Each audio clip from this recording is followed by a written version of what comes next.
Welcome to the Big 12 Insiders, your Big 12 sports show. Here's your host, Brien Hanley. Hey, everybody, what's going on? This is your man, Big B, Brien Hanley, and welcome to Big 12 Insiders. This is our Spotlight Game episode. Today, we are talking Kansas State hosting Arizona State in what I believe, and a lot of people believe, is technically an elimination game on who can get to Arlington. These teams don't control their own destiny per se, but if they lose, the loser of this game has no chance of being able to get to Arlington with only 2 games left on the season. So we got in today talking Kansas State. We got my man Ryan Gilbert. We're going to break all that down. We'll have Chris Karpman from Arizona State coming on after that, talking about the Arizona State aspect of it. So appreciate you guys being in here. Remember to continue to like, follow, subscribe, and keep sending those comments, man. I absolutely love the back and forth, so appreciate the support. First things first, Ryan Gilbert, how are you doing today, my man? Big B, I'm good. We got to celebrate a nice Steelers victory this weekend, so I know we're both happy about that, but all is well. Excited to finally get back to another game weekend after a bye for Kansas State. Absolutely, man. Speaking of the bye week, this was one of those weird years where everybody had 2 bye weeks. How did Kansas State spend this late season bye week? Well, obviously you mentioned it. This is kind of an elimination game for any Big 12 title hopes. So this team kind of just locked in, and it sounds like they're preparing to obviously win 1 game, but win 3 games and do what they can, and hope they can get some help from Colorado. But, that Houston loss, there wasn't really a whole lot of panic, especially from Chris Karpman when he talked with the media on Monday. He wasn't interested in making any wholesale changes, anything like that. He knows that he's got a good team. At least in his mind, he thinks that not much really needs to change. They just need to kind of work on those small, fundamentals, is what he mentioned post-game immediately following the Houston loss. And so K-State believes it can still make some noise in this conference. And talking about the fundamentals, I don't disagree with that. The only thing that I would say about that is I think Chris Karpman is probably a little frustrated with this football team when it comes to that, because while you work fundamentals every single day, and you do, for them to come up short in that department, there's got to be a reason why. And I think he's just a little frustrated with this team. And in versus just bashing them in the media, his thing is, hey, I know the pulse on my team. I can't just crush these guys in the media. We can do it behind closed doors, but I'll just say we need to get back to fundamentals, because first of all, he's right. It didn't look good at Houston, but there's a reason why. And only he and his football team knows that. Speaking of the Houston game, they're no longer in control of their own destiny, as I mentioned at the top of this. But what I would say for Kansas State, even if they don't get to Arlington, look, if they don't get to Arlington, let's not kid ourselves. They're not going to the college football playoff. But to be able to win 10 football games in a season, Mr. Ryan Gilbert, I got to believe that's still a good thing, because if we're now saying that 10 wins isn't good, then why are we even playing the games anymore? Yeah, I'm sure within that locker room, they want to win the Big 12 and get to the college football playoff, all that stuff. Absolutely. But with how many teams are in the Big 12 now, it's tough to do that, especially when, for right or wrong, you have teams at the bottom beating teams at the top. That doesn't help your conference. Again, I'm not saying that that's, media bias, the narrative that the SEC and Big 10 is better or not. I don't know. But when you do lose, when there is depth in your league, KU, Houston winning last weekend, right? On paper, that doesn't look great. And so Kansas State obviously has to really win out, I think, to make the college football playoff. At this point in time, I'd be probably surprised at season's end if the Big 12 gets more than 1 team with an at-large team. It's just kind of how the cookie crumbled this year. But yeah, if K-State goes 10-2, Big B, within that locker room, I'm sure there's some disappointment, but that's a pretty darn good season. If we were to tell any K-State fan before the year, hey, K-State's going to win 10 games regardless of postseason play, I think most would take that. Exactly. And I think that's what we have to get into. I know that bowl games these days, for some people don't have any meaning, but the K-State still would be going to a really good bowl game and winning 10 football games. Again, we can't lose sight of that. But it starts with one game first. They got to beat Arizona State first. Let's talk about that. Arizona State's good football team. In my opinion, I think they're one of the more underrated teams in America because they've only lost 2 games too, Gills, and you don't hear anything about them. You don't hear about them, hey, they could get to Arlington. You haven't heard a whole lot about them, but I know Arizona State's a really good football team. Yeah, and obviously the running back, Scadaboo, if he plays or not, that is going to be big. It's early in the week as we're recording this, Big B, so something worth monitoring moving forward as the week sort of progresses. But, yeah, this isn't going to be easy. It's really funny. You look at Kansas State's schedule, and the teams that most thought were going to be good are not, and obviously Arizona State picked dead last in the Big 12 preseason, media poll.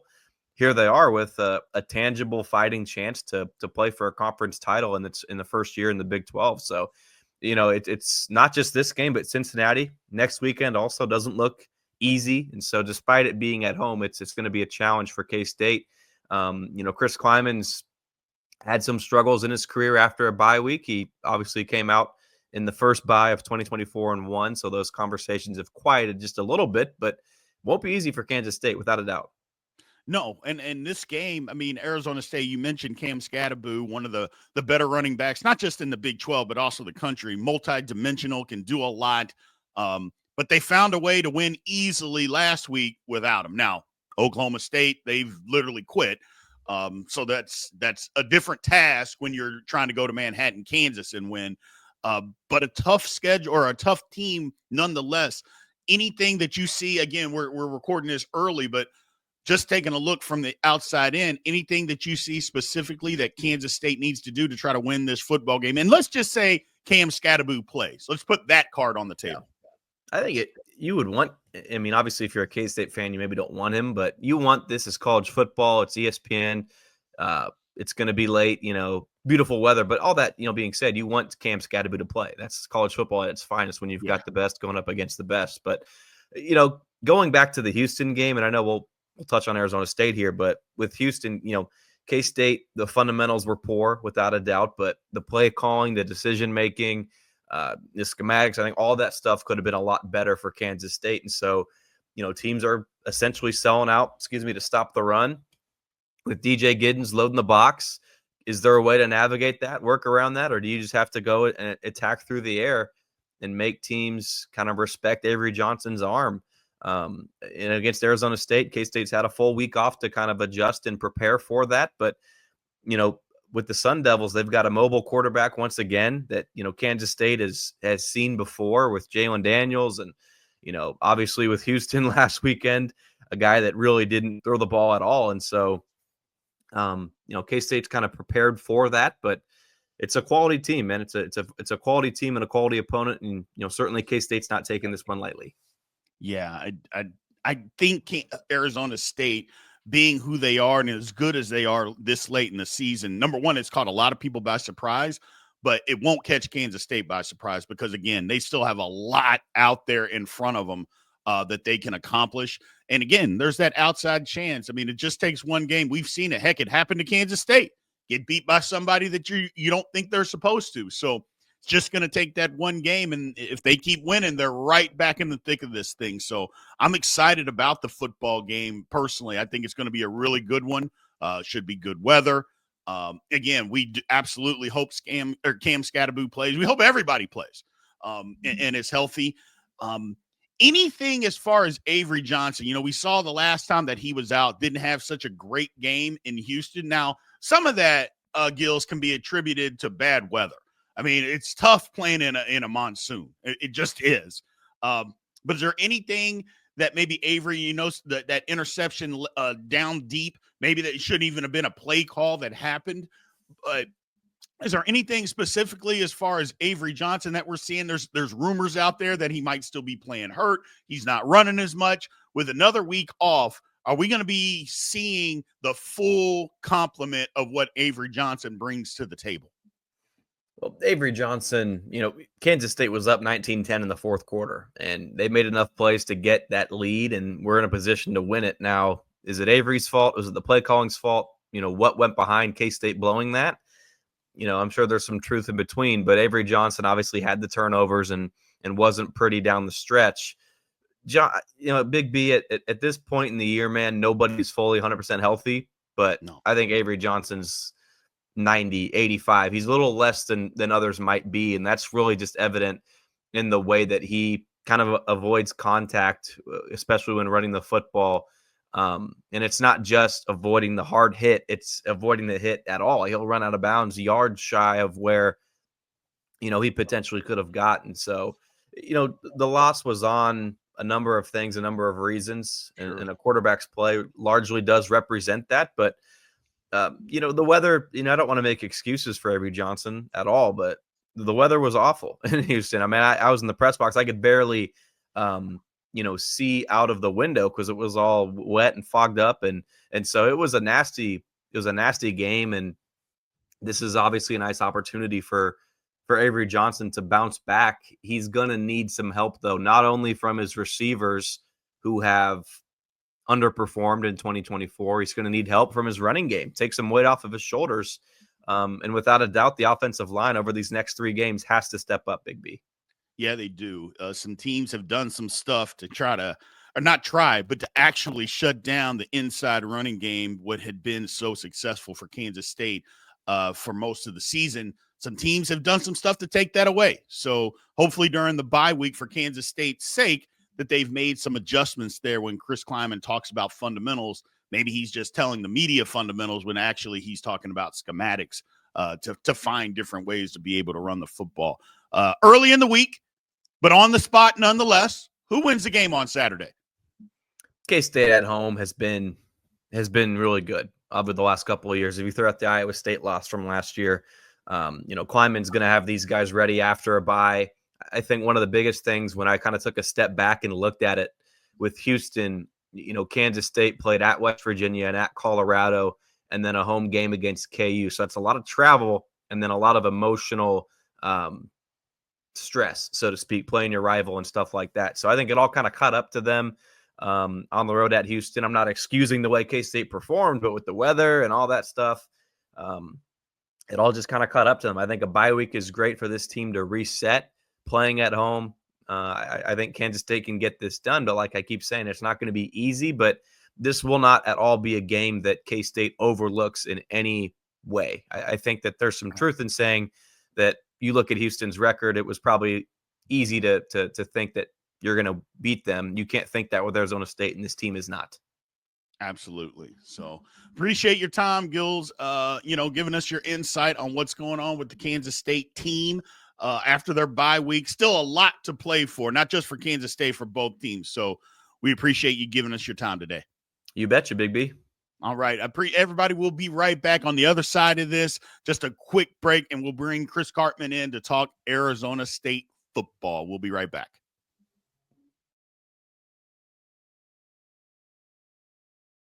Welcome back to the show. Let's head back to the studio. All right. Now on the other side of this, we got our man Chris Karpman, who covers Arizona State for 24/7 Sports, talking about this big matchup between Arizona State and Kansas State this Saturday. First things first, Chris, haven't talked to you in a couple weeks. How are you doing, my man? Doing great. This intersection of football, recruiting, peak season, basketball, so much going on, man. Yeah, there's a lot going on. I respect all of you guys out there that are out there grinding on this thing, because it is just a lot that's happening. But speaking of a lot that's happening, Arizona State, look, had a hard-fought game on Saturday that they won over UCF, and they did it without their star football player, Cam Scatteraboo. Chris, I've said this on several different podcasts. I'm going to say it again today. That's a sign of a good football team when you're able to go and win a game without your star football player, Chris. I mean, I'll get into other questions, but that's a sign of a really good football team when you can go do that. Well, you nailed it. This was a game that ASU would have lost 10 times out of 10 a year ago, and this year they've won most of them. These close games, they just kind of find a way. And there's something that's just a resiliency, a belief, and what they're doing and how they go about their business that just has become a daily habit kind of a thing. One of the things I posted after the game was they didn't even really celebrate after winning that much on the field. It just was like, oh, this is what we do. And I'm thinking to myself, oh, things really are quite a lot different here. Sam Levitt, he just is very steady. He's thrown the fewest Jeopardy balls of any quarterback in the Big 12, according to PFF. Only 3 passes that would have a high likelihood of an interception. He's actually had 4, but 2 of them were tipped. He led another come from behind drive in the fourth quarter to win another game. You really can't say too much about him. Yeah, they're playing really good football. That's the thing. And I know it's a cliche, but you want to be playing your best football going into the last home stretch of the season. I mean, we can call it a cliche, but it's the truth. You do. And Arizona State is doing that.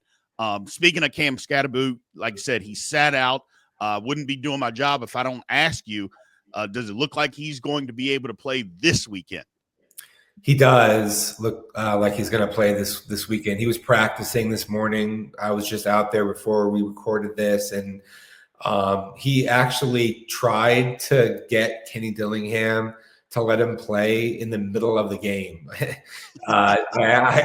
We got video of them having a conversation, and Scatterboot was like, please.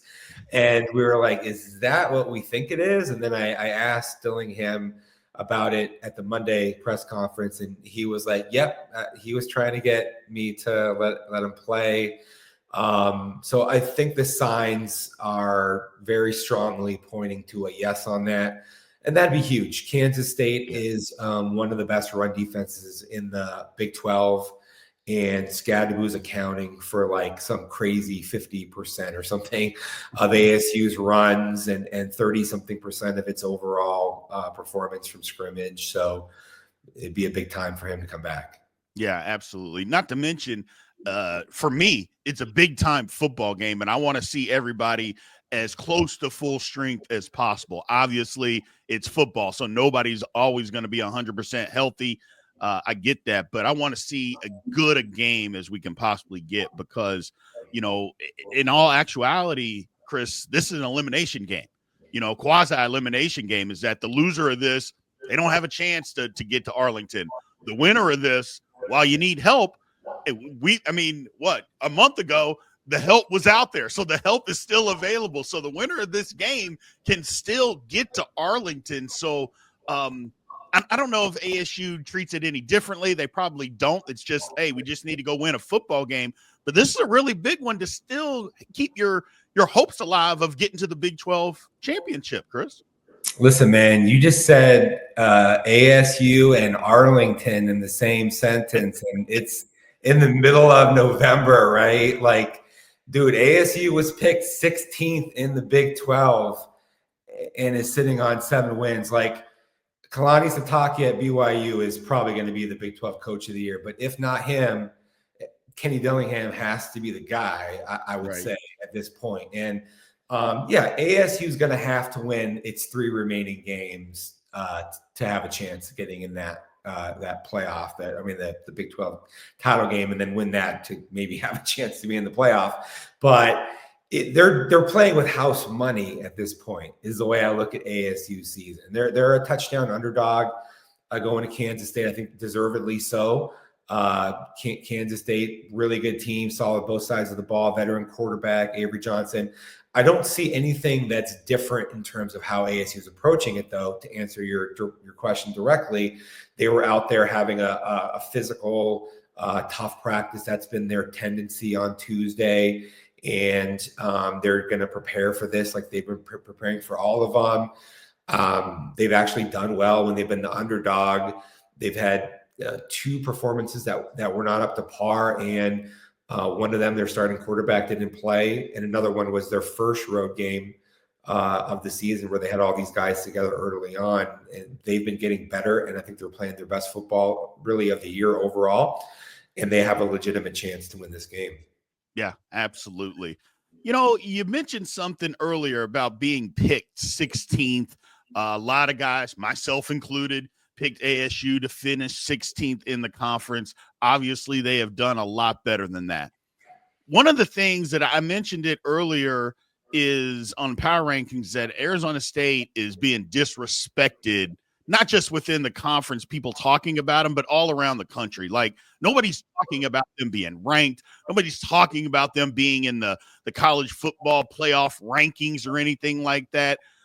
And I think, and I just quite frankly say that they're the most disrespected team in the country right now. I think BYU is probably a close second, but I think it's Arizona State, to be honest with you. And Chris, you can answer this and feel free to answer freely. What I think it is guys that made these predictions early in the season don't want to go back and say, okay, I was wrong. Arizona State is a good football team. We need to look at them like they're a good football team and give them the respect. They just don't want to go back and do that because the Big 12, basically, everybody that was picked other than Kansas State to be at the top of the conference is not the bottom. And I guess Iowa State's kind of in the middle right now.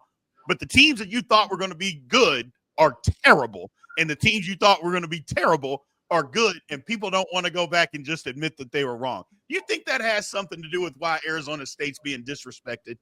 Yeah, I would say the most generous way that it could be presented would be the bias that exists from preseason perspectives carries forward throughout a whole season. Yep. Like, you already decided that ASU wasn't very good, so it takes more from ASU to get its just due is probably the generous way to frame it. But there are, I'm sure, some people who consciously are like, yeah, that'd be a bad look if I throw them in my top 25 vote when I said that they were going to be the 16th team in the preseason. This is a league with a tremendous amount of parity. I'm first to say that it's not nearly as good talent as you're going to get across the board in the SEC or the Big Ten. But that being said, ASU's 5-0 at home and has lost to teams that are, pretty good football teams with winning records, one of which didn't have its starting quarterback. Yep. So, but look, it all kind of takes care of itself, doesn't it, Brian? Like, if ASU wins this game in Manhattan, sorry, but ASU is going to be ranked. ASU is going to be right there among the three most likely teams for the Big 12 title conversation, or four at worst, right? Depending on what else happens this weekend. Right. BYU, Colorado, Iowa State, ASU, if ASU wins. Correct. Yeah, and the only pushback that I would give you there, Chris, is outside of maybe the top three teams in the Big 10, I think the Big 12 is right up there talent-wise. I agree with what you're saying. I'm just not going to give the Big 10 that much credit. I'm just not. Again, that's a conversation for a different day, but I'm just not going to do it, man. I'm sorry. Sure. Yeah, and again, I like what ASU is doing. Look, if Indiana can put together a good football team, you're never going to convince me that Arizona State's not as talented as Indiana. You're just not going to convince me of that. I've seen their schedule, and if Arizona State has the same schedule that Indiana does, Arizona State is undefeated. But yeah, again, potentially, I think I know I'm not going to necessarily disagree. I will say that I think Indiana has benefited from the NIL era about as much as any team. Absolutely. In basketball, we saw that getting transfers from super high profile schools that you're like, why is that guy going from there to Indiana? And I think it's helped them also in football. But yeah, there's a clearly a drop off after that top tier in the Big Ten, and the style of play would allow for a team like ASU to compete. Absolutely. So talking about this game against Kansas State, again, I mentioned it was a quasi. I don't even think it's quasi. I think it is an elimination game to see who keeps their hopes alive to getting to Arlington for the Big 12 title game. How does Arizona State go and win this football game? Stability, just steady play on both sides of the ball. ASU's one of the better turnover margins in the country. I think 5th in the country in fewest turnovers against its offense. That's massive, right? Especially when you go on the road.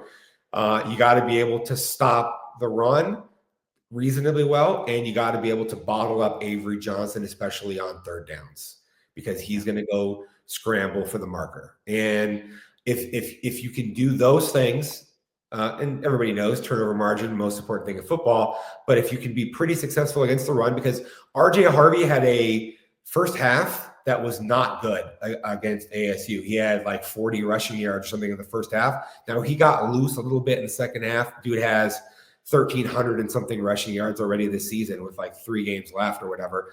He's talented, but then Cam Scatterbo, if he's back, he's going to have a pretty big performance, and he's capable of it.